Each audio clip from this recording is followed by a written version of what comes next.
안녕하세요. 오늘은 청소년들과 대화하는 법을 주제로 몇 가지 이야기를 나누어 보도록 하겠습니다. 이 주제는 교사 또는 학부모들을 위한 주제입니다. 대부분 청소년들과 이야기를 하다 보면 특히 이제 청소년들이 어떤 언행에서 문제가 발생했을 때 이야기를 하다 보면 서로 감정만 상하는 경우가 꽤 많습니다. 또는 잘못을 일일이 논리적으로 따져서 내 나름은 열심히 혼을 냈지만 결국 속은 후련하지 않고 돌아서면 마음만 불편한 경우가 아주 많습니다. 이것이 우리들이 마주치는 가장 일상적인 문제이기도 하고요. 근본적인 문제입니다. 결국 이 불편한 대화, 즉 불편한 관계가 나와 교사와 학부모 그리고 청소년들 사이의 관계를 가로막는 것이 됩니다. 화면에 나오는 것처럼 이 개와 고양이는요, 서로의 표현 방식이 다소 다르다고 하죠. 그래서 쉽사리 잘 어울리기 어렵다고 합니다. 마찬가지입니다. 교사나 학부모는 어떤 시기를 이미 거쳐온 성인이고요. 청소년들은 그렇지 못합니다.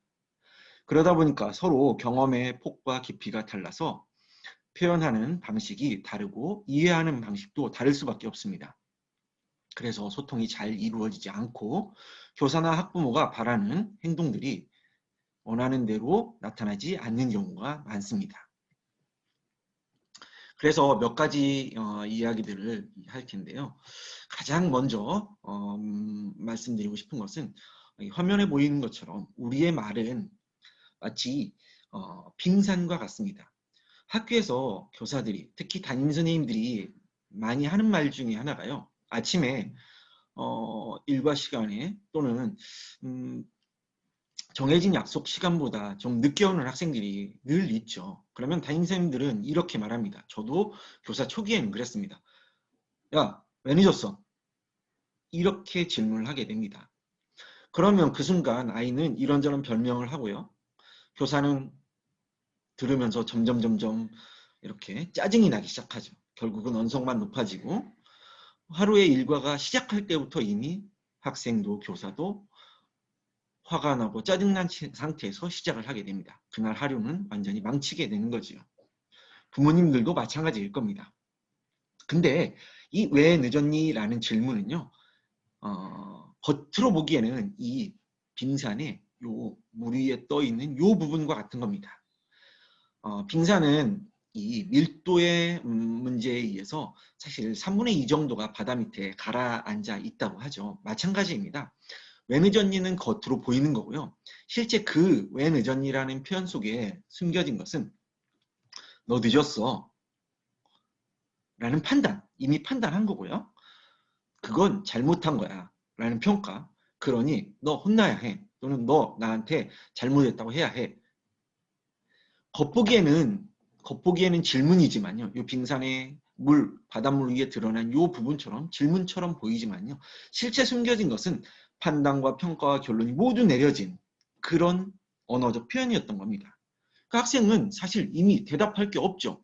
교사가 모든 것을 다 판단하고 평가하고 결론을 내렸기 때문이죠. 그러니까 학생은 그 순간 반항을 하거나 저항을 하거나 회피를 하거나 변명을 하거나 교사가 원하는 부모님이 원하는 어떤 말이나 행동, 죄송합니다. 다음부터 늦지 않겠습니다. 이런 표현은 절대 처음부터 듣기가 어렵게 되죠. 혹은 그렇게 대답한다 할지라도 그것은 그 순간을 모면하기 위한 어떤 대답일 뿐이지 진심은 아닐 가능성이 높습니다. 그러니까 질문을 하실 때요. 매우 신중하게 질문을 하셔야 합니다. 이럴 때는 그래서 저는 시간이 지나서 이렇게 바꿨습니다.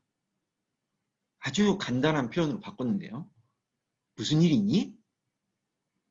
라고 이야기하면요. 이때는 무슨 일, 왜 늦었냐, 늦었다라는 행위보다 무슨 일, 네가 늦게 된 행위를 유발한 무슨 일에 대해서 설명할 기회를 너에게 주겠다. 라는 의도가 비춰지게 되는 겁니다. 물론 그렇게 해도 대부분 아이들은 이런저런 핑계를 대고 변명을 합니다. 근데 스스로 말하다가 알아서 발걸음이 꼬이게 됩니다. 그래서 결국에는 우리가 원하는 대답을 하죠. 아, 내일부터 늦지 않겠습니다. 이렇게 대답을 하게 되죠. 서로 얼굴 붉히지 않고 짜증나지 않고 교사나 부모님이 원하는 대답을 들을 수 있을 것입니다. 그리고 실제로 행동으로도 물론 그 아이가 자주 늦는 아이라면 다음날 당장 또는 늘 앞으로는 늘 늦지 않게 등교하는 일은 일어나지 않을 겁니다.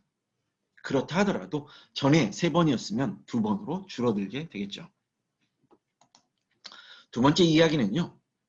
2차 특히 뭐 대부분 남자분들은 2차 아주 잘 아실 텐데요. 아주 세계에서 가장 비싼 차 중에 하나죠. 사실 우리가 하는 표현에는 예를 들어 볼까요? 우리 집 부자야 라고 이렇게 말하면 사실 그렇게 어떤 감이 잘 오지 않습니다. 우리 아빠 차 뭐 벤츠야, 부가티야 이렇게 이야기하면 우와 하고 더 구체적인 반응이 빠르게 오죠. 교사들이 또는 부모님들이 흔히 하는 말입니다. 아이들에게요. 요즘 열심히 공부하니? 라는 표현. 이 표현은 아까 말했던 우리 집 부자야와 마찬가지로 추상적이고 또 의례적인 언어입니다. 우리 한국 사람들은 외국 사람들이 한국 사람들과 대화했을 때 가장 이해하기 어려웠던 표현들 중에 하나가 우리 다음에 밥 먹자 라는 이 표현이었다고 합니다. 한국 사람들이 다음에 밥 같이 먹자라고 하는 표현은 사실 의례적인 표현이죠. 예의상 하는 어떤 표현입니다. 물론 실제로 만나서 밥을 같이 먹기도 하지만 어떤 관계를 확인하고자 하는 그런 의례적인 표현이죠.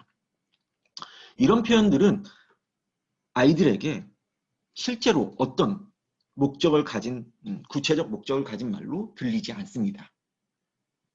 그러니까 구체적이고 개별적인 언어로 바꾸어서 표현을 해야 됩니다. 요즘 수학 어디까지 공부했니? 또는 영어 지난번에 어디 하고 있던데 그거 다 했니? 이렇게 구체적이고 개별적인 언어로 표현을 해 주어야 청소년들이 실제로 자신의 행동을 분석하고 평가하고 판단해서 우리에게 대답을 하고 또 그것이 진지한 어떤 대화와 소통으로 이어지게 됩니다. 또 다음은요. 이거 예전에 MBC에서 나왔던 아주 유명한 한글날 특집으로 진행된 실험인데요. 밥을 우리가 집에서 하는 밥을요. 이렇게 컵에 담아서 사람들에게 나누어 줬습니다. 무작위로 나눠주고요. 똑같은 밥을요. 같은 밥솥에서 똑같이 한 밥을 퍼서 컵에 나누어 담아서 주고 어떤 사람에게는 그 밥에게 계속 고맙습니다. 사랑해, 감사해요. 이런 긍정적인 표현을 하게 했고요. 또 한쪽 부류에게는 짜증나, 화가 나, 뭐 재수없어 이렇게 부정적인 표현을 하게 했다고 합니다. 그랬더니 일정 시간이 지난 뒤에 양쪽 실험군들의 이 밥을 꺼내서 봤더니 긍정적인 표현을 했던 밥에는요 누룩곰팡이가 피어 있고요. 부정적인 표현을 했던 밥에는요 푸른색의 인간에게 유해한 곰팡이가 피어 있었다고 합니다. 이건 무엇이냐면요. 우리가 어떤 언어적 표현을 할 때 바라는 것과 바라지 않는 것을 구분해서 표현해야 된다는 뜻입니다. 부모님들 또는 부모님들 집에서 휴일에 이런 이야기 많이 하죠. 야, 너 공부 안 할래? 이렇게 말합니다. 학교에서 선생님들도 마찬가지죠. 야, 떠들지 마. 야, 복도에서 뛰지 마. 이렇게 말을 합니다. 근데 이 언어는요. 문장 내에서 어떤 위계, 층위가 있습니다. 그 말을 듣는 청소년에게는요. 야, 뛰지 마. 할 때 뛰다라는 표현만 들립니다. 그러니까 실제로는 바로 걸어서 가는 일이 별로 없습니다. 바라는 표현을 우리 청소년들이 행동하기를 바라는 표현으로 말을 해야 됩니다. 걸어가. 이제 그만 공부하자. 이렇게 표현을 해야 하고요.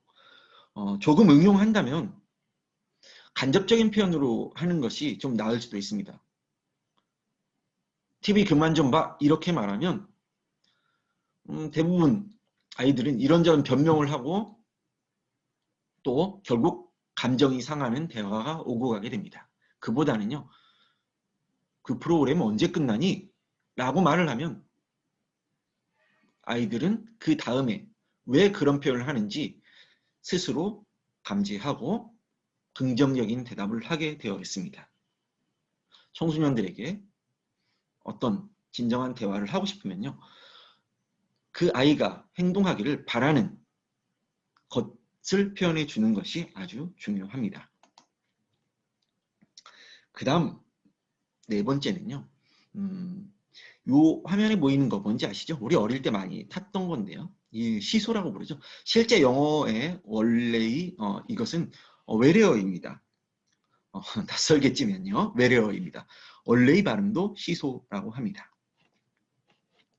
우리가요. 대화를 하다 보면 대부분 야, 너 아까 수업 시간에 왜 그랬어?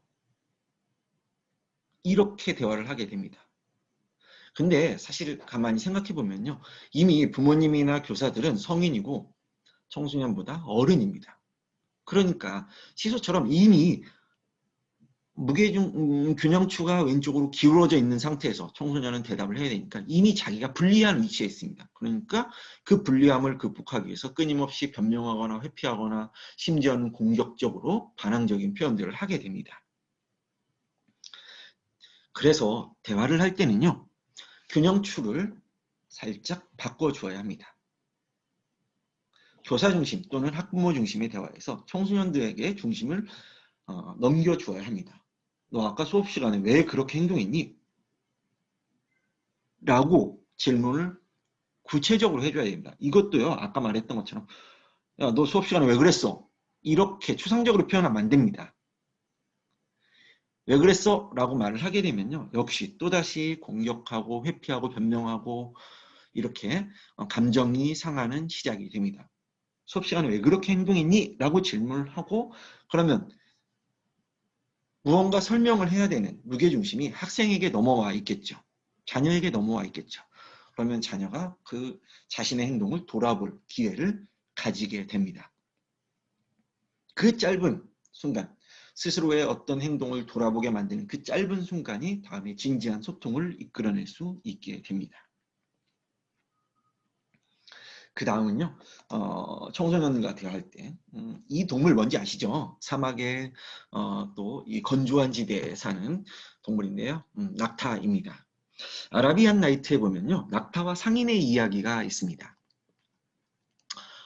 사막은 아주 재미난 곳이죠. 낮에는 뭐 40도가 넘는 그런 폭열, 그런 폭염이 내리쬐는데요. 밤에는 또 영하 몇 도까지 떨어지는 아주 독특한 지역입니다. 이제 사막의 상인들을 이제 대부분 카라반이라고 하고요. 사막을 떠도는 베두인족 같은 유목민들도 있는데요.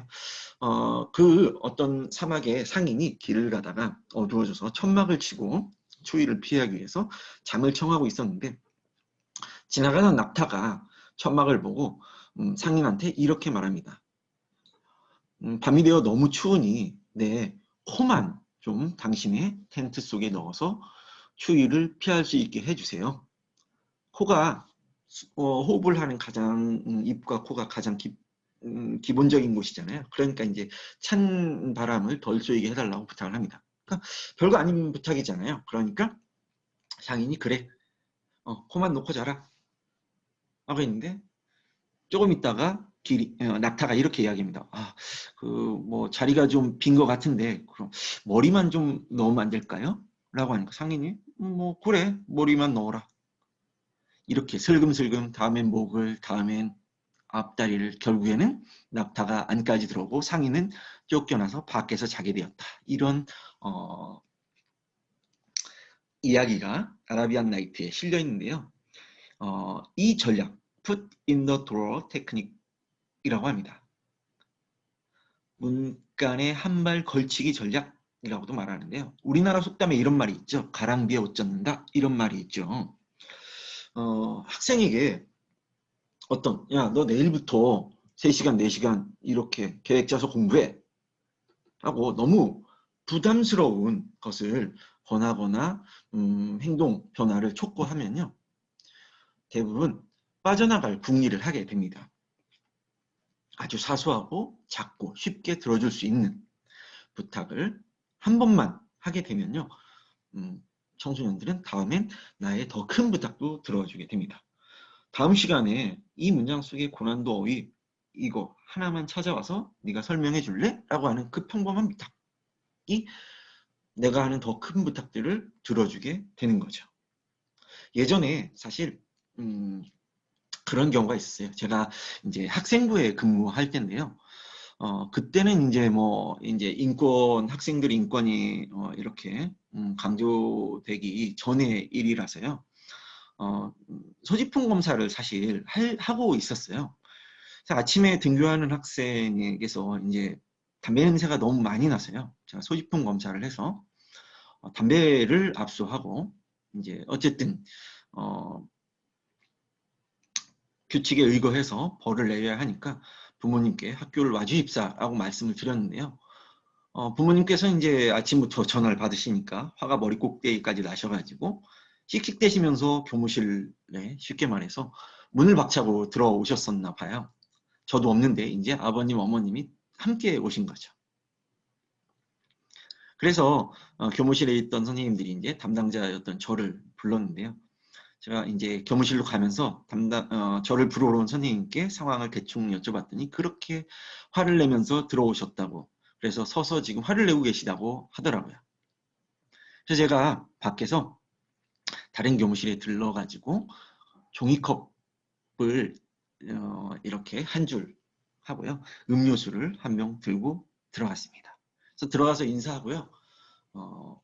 저를 보니까 이제 화가 나서 언성을 높이시려고 하길래 일단 자리에 앉아서 이야기하자고 하면서 의자를 빼서 앉으시라고 자리를 지정해드리고 컵 한 줄을 내려놓으면서 컵 좀 꺼내주십사, 하나씩 꺼내주세요 하면서 제가 일부러 음료수 마개를 따고 있었습니다.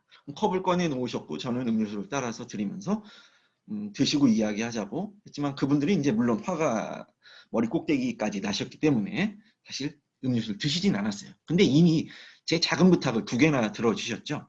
의자에 앉는 것, 또 종이컵을 꺼내 놓는 것. 이미 제 작은 부탁을 들어주셨기 때문에 다음에 제가 이러이러해서 이렇게 가르치기 위해서 학생의 삶을 이렇게 삶의 방향을 바뀌기 위해서 해야 되는 부득이한 절차다. 어떤 것들을 설명드렸을 때 결국에는 납득하시고 바르게 가르쳐 주길 바란다고 웃으면서 귀가하셨어요. 전형적인 아주 작은 사소한 부탁을 먼저 들어달라고 요청하는 전략이었죠. 한 번쯤 사용해 보실 필요가 있습니다. 6번째는요. 우리 흔히 하는 말이죠. 미안합니다. 죄송합니다. 이런 표현인데요. 우리가 부모님이나 또 선생님들 보기에 학생들이 잘못하는 말과 행동은 사실 정말 많습니다. 그럴 때 나무라게 되면요. 죄책감이 들고요. 죄책감은 사람 누구나 사실 싫잖아요. 그러니까 마음 무의식 속에서 죄책감을 덜어내기 위해서 무의식 중에 외면, 회피 또는 어떤 심리적 저항, 변명을 하게 됩니다. 그러니까 상대방에게, 청소년들에게 죄책감이 들게 하기보다는 미안한 마음이 들도록 대화를 해주는 것이 좋습니다. 너 나한테 그렇게 우리가 전에 이런 관계였는데 아무리 상황이 그래도 내게 이렇게 행동하는 건 몹시 서운했다. 이렇게 표현을 바꾸어줘서 청소년들이, 학생들이 미안함이라는 감정이 들게 만들어주는 겁니다. 미안함이라는 감정이 마음에 들면요. 언젠가는 무언가 보상을, 즉 갚아야만 하는 어떤 심리적 어떤 빚이 생기게 됩니다. 이 빚은 다음에 저와 다시 마주쳤을 때 무언가 행동으로 표현되게 됩니다. 그래서 구체적 크든 작든 구체적인 행동을 이끌어낼 수 있습니다. 그래서 무작정 나무라하지 마시고요. 서운한 감정 또는 너 때문에 이렇게 내가 나한테 처해졌다. 어떤 것들을 솔직하게 표현하시고 청소년들이 미안함을 가지게 관계로 치환시켜주는 것도 아주 효율적인 전략입니다. 그렇다고 무조건 미안함을 들게 하라는 것은 아닙니다. 심리적으로 빚이 생기면 사람 누구나 사실 마음이 무겁잖아요. 빚이 있을 때는. 그래서 상황에 맞추어서 적절하게 쓰셔야 합니다. 뭐 이건 우리가 아주 많이 쓰는 이모티콘이잖아요. 사실 감정을 드러내는 이모티콘인데요. 말로 하는 것보다 사실 이렇게 이모티콘 하나 쓸 때가 훨씬 더 효율적일 때가 있죠. 뭐 저는 운전을 한 지 이제 뭐 사실 27, 8년, 27년쯤 되는 것 같은데요. 사실 평소엔 사실 제가 성격이 굉장히 급한데 운전대를 잡으면 생각보다 좀 차분한 편입니다. 그래서 이렇게 도로에서 속도를 그렇게 많이 높여서 달리지 않다 보니까 어떤 차들이 이렇게 불쑥불쑥 끼어들어 올 때가 많아요. 근데 그러다 보면 사실 우리도 그 브레이크를 밟게 되고 이렇게 당황을 하게 되고 짜증이 나잖아요. 화도 나고. 그럼 결국 빵빵대고 상향등을 켜기도 하고 이렇게 감정을 표현하게 되는데요. 사실 그 감정이 잘못됐다고 할 수 있을까요? 사실 그 상황 속에서 짜증나거나 화가 나지 않는다면 그게 더 정말 이상한 일 아닐까요? 무슨 수도승 아닐까요? 종교적으로 이런 목회자라든지 신부님이나 사제 또는 스님 같은 이렇게 구도자가 아닐까요? 우리는 평범한 사람들이잖아요. 감정이라는 건 사실 매우 자연스러운 것이고 또 대부분 감정은 비논리적인 어떤 것들입니다. 근데 그 감정을 우리가 너 그렇게 느끼면 안 돼. 그렇게 생각하는 건 잘못된 거야. 이렇게 감정을 나무라게 되면요. 상대방은 회피하고 외면하게 됩니다. 감정을 나무라실 게 아니라요. 우린 기계가 아니잖아요. 아까 그 자동차 운전할 때 이 상황을 말씀드렸던 것처럼 그때 저는 사실 뭐 빵빵 대기도 하고요. 어떤 건 뭐 크게 당황하지 않았으면 그냥 가기도 합니다. 근데 누군가는 참지 못하고 다시 그 차를 앞질러 가서 정거를 하고 이렇게 보복 운전을 하다가 결국엔 다툼이 일어나고 문제가 발생하죠. 결국 잘 생각해 보시면요. 감정보다는 행동이 문제였던 거죠. 우리가 어떤 감정이 드는 것은 자연스러운 현상이지만요. 그 감정을 어떻게 표현할 것이냐는 다른 문제죠. 사실 감정이야. 우리 살다 보면 사실 특히 이제 남자들보다는 관계에 더 민감한 여자들이 좀 더 그런 경향들이 많은데요. 저 사람 나한테 잘해주는 거 없이 사실 저 사람 마음에 들고 저 사람은 나한테 잘못하는 거 없지만 밉고 짜증나는 사람인 경우도 있잖아요. 사실 우리 평범한 우리들은 사실 그런 일 많습니다. 그럼 우리는 다 문제 있는 정신이 이상한 사람들일까요? 그렇지 않습니다. 그건 몹시 자연스러운 겁니다. 감정이란. 근데 그렇게 짜증나고 밉다고 해서 그걸 어떻게 표현하느냐 는 다른 문제잖아요. 아이들도 마찬가지입니다. 아이들에게 감정과 행동을 분리해서 어떤 감정이 들었는지를 나무라시는 게 아니라 어떤 감정이 들었니를 확인하시고 그렇다 하더라도 그 감정을 어떻게 표현할 것인지는 다른 문제임을 분명히 구분해서 아이들에게 이야기하고 설명해 주어야 합니다. 자, 지금까지 한 7가지를 말씀드렸는데요. 이 정도만 좀 하실 수 있어도요. 이렇게 개와 고양이처럼 사이좋은 개와 고양이처럼 긍정적인 관계를 형성할 수 있게 됩니다. 사실 잘 생각해 보면요. 뭐 부모님들도 그랬고 저도 그랬고요. 학생 때 대부분 마음에 드는 선생님이 있으면 그 과목 열심히 하게 되잖아요. 우린 관계가 좋으면 그 사람에게 좀 더 집중하고 노력하게 됩니다. 특히 그 사람과의 공통분모에 대해서 조금 더 이렇게 노력하고 최선을 다하게 되죠. 우리가 자녀들이 또는 우리의 학생들이 원하는 어떤 행동, 우리들이 바라는 어떤 행동을 그래서 삶의 방향을 바꾸고 싶을 때 앞에서 말씀드린 7가지 한번 돌아볼게요. 이 판단, 평가, 결론보다는 구체적인 질문을 해주실 것. 또 이렇게 추상적이고 의례적인 언어. 언제 밥 먹자 이런 표현. 요즘 공부 열심히 하니 이런 표현보다는 국어 문제지 저번에 풀고 있던데 그거 다 풀었니? 이 단원까지 다 했니? 이렇게 구체적이고 개별적인 언어. 또 뛰지 마 이거보다는 걸어가. 떠들지 마 보다는 조용히 해라. 이렇게 바라는 것을 말할 것. 또 상대방에게 자신의 행동을 돌아볼 기회를 주는 무게중심을 살짝 바꾸어 줄 것. 그래서 구체적인 질문을 하는 겁니다. 수업 시간에 왜 그렇게 행동했니? 아까 밥 먹을 때 아빠한테 왜 그렇게 말했니?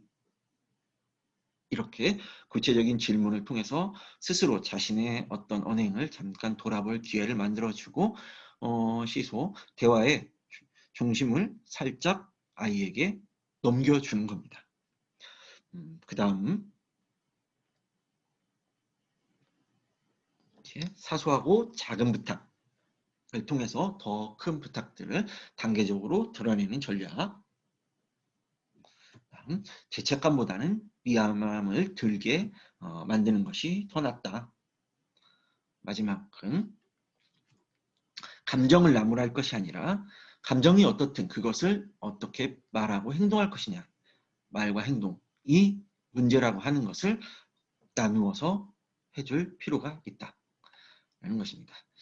자, 여기까지 자녀 또는 학생들과 대화와 소통을 통해서 긍정적인 관계를 형성하고 유지하는 것들에 대해서 이야기를 드렸습니다.